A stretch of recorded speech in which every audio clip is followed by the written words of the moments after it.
تم لوگ اسکول جانے والی بچیوں کو بھی نہیں چھوڑتے ہو، تم لوگ کالج جانے والی بچیوں کو بھی نہیں چھوڑتے، تم لوگ لڑکی ذات کو ہی نہیں چھوڑتے ہو، تم لوگ 1.5 سال کی بچی کو بھی نہیں چھوڑتے ہو۔ ایزل نامی بچی ہوتی ہے 1.5 سالہ، جو 16 دن کی ہوتی ہے تو باپ ماں کو اور بچی کو چھوڑ جاتا ہے۔ اب ماں جیسے تیسے کر کے بچی کے لیے کما رہی ہوتی ہے، کیونکہ اس ماں کا اس بچی کے علاوہ دنیا میں کوئی ہوتا ہی نہیں ہے، تو اسی کو ہی پال رہی ہوتی ہے۔ 17 سالہ منان نامی بچہ جس کے خود کے پیرنٹس نہیں ہوتے، وہ ان کے گھر آتا جاتا رہتا ہے اور اس ایزل نامی بچی کو بہن کہتا ہے۔ اب وہ منان اپنے آوارہ دوستوں کے کہنے پر اس بچی کو کسی بہانے سے گھر سے باہر لے کر جاتا ہے اور اس 1.5 سالہ بچی کے ساتھ اپنے 2 دوستوں کے ہمراہ زیادتی کرواتا ہے اور خود بھی کرتا ہے۔ اب 25 منٹ بعد اس بچی کو اس کی ماں کے حوالے کراتا ہے۔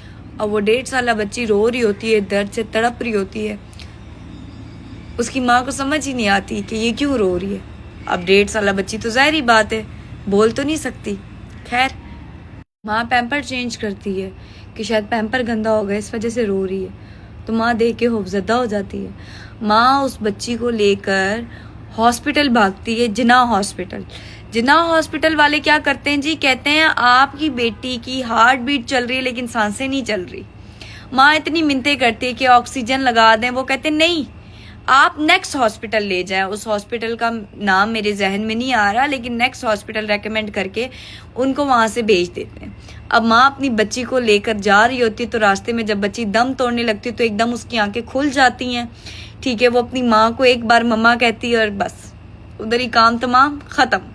اب اس ماں کا صرف یہ قصور ہے کہ وہ 17 سالہ منان کو ایک بچہ سمجھ کے، معصوم بچہ سمجھ کے اپنی بیٹی اس کے حوالے کر دیتی ہے، لیکن اس ماں کو تو نہیں پتا ہوتا نا، وہ راکشس ہوتا ہے، وہ گندا انڈا ہوتا ہے۔ اب پولیس نے منان کے ساتھ جو 2 لڑکے تھے ان میں سے ایک کو پکڑا تھا، ٹھیک ہے، اور اس کو چھوڑ بھی دیا۔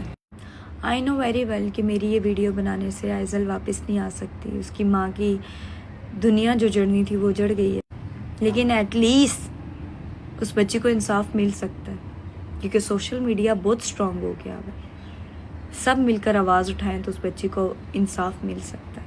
اپنا بھی خیال رکھیں، اپنے بچوں کا بھی خیال رکھیں، اپنے چھوٹے بہن بھائیوں کو، اپنے چھوٹے بچوں کو کسی بھی راہ چلتے منہ بولے بھائی یا واٹ ایور کسی کے بھی حوالے نہ کریں۔